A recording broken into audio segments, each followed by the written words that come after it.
सांग मैंने तरबुज आम कटा सरला आम तो अंबानी घर छुआ तो सन्ध्या बेला भी किसी न खाइले आम पेट गुड़ गुड़ खाली हो evening snacks so good evening आम चाट मसला पकईदबा चाट मसला पकईदेला कौन कर तरबुज को एमती कौन देखुना हल दूसरी हल मिसईदबा मोर गली पड़ा लो गोटे गली पड़ा बुंदा छाड़े कथा खाइबा कथा ना मिसीगला हेटा गली पड़ता बोली हाथ में खाई किंतु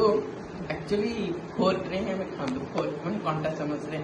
मो छोट छोट खाई ना से हाथ में गंदगी लगी से फोर्क खाई मोर आज गली पड़ुची सब